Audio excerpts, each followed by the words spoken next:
My name's Aaron Loveitt, and I am an artist and blacksmith. I was always an artist growing up. I went to an art summer camp when I was 17 and met some really creative young artists that inspired me to join them to art school in New York State. Not only was that my first time away from home in a city with the future friends of my life, but also inspired me to pursue my craft and become an artist.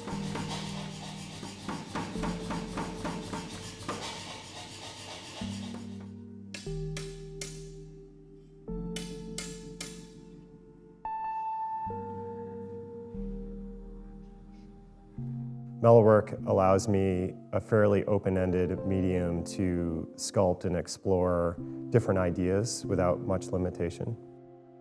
Every project is different from one to the next. That is not necessarily the best thing as a business model because I have to go to the drawing board with everyone, reinvent the wheel, so to speak, develop the language of that particular piece. It's very consuming, but also very inspiring, and it keeps it interesting for me.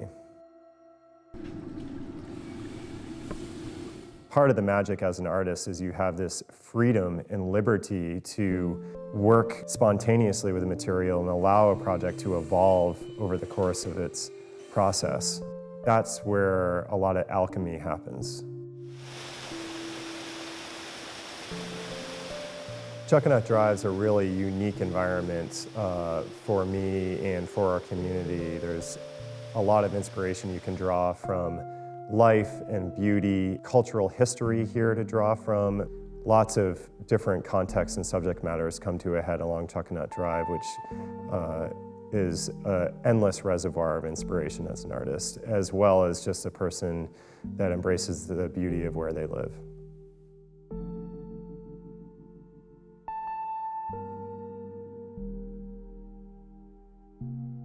With the work I create, I try to source and even design my projects around salvaged material.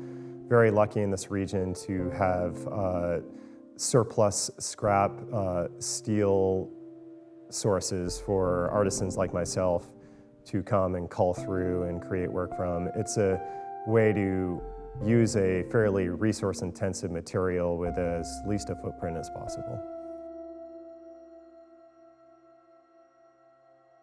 In this day and age, you need to have a purpose in your career, especially with an environmental sensibility.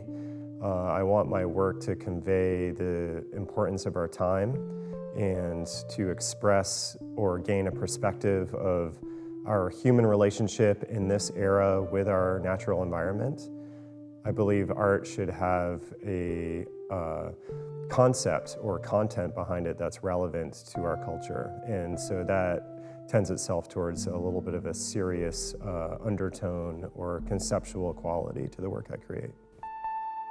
For me, what's most inspiring is public art, art that reaches our community directly in a public sphere that provokes a sense of perspective and understanding or a renewed understanding of our relationship within each other.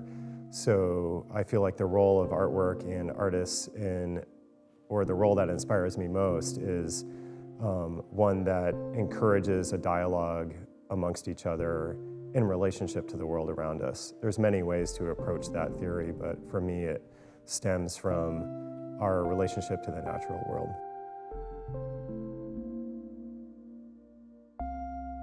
One of the things I'm very excited about with this new location is Canopy Gallery, which I've connected with a number of other very talented artists within the region, and together we're hosting really unique alternative exhibitions that try and cultivate and exhibit dynamic, experimental, non-commercial art from the talent within the region.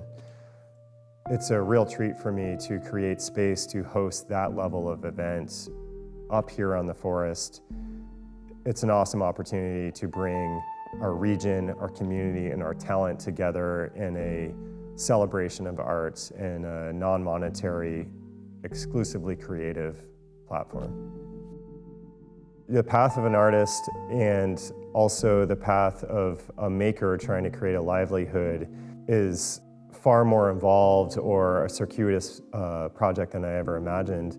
In hindsight, this is a wonderful reality that I found myself in, and if I could have seen this 20 years ago, I would have been thrilled. I also appreciate that as a metal worker, I'm forever a student of my craft. I learn with every project. Everything I do is new from one to the next. That's a really valuable asset to my profession.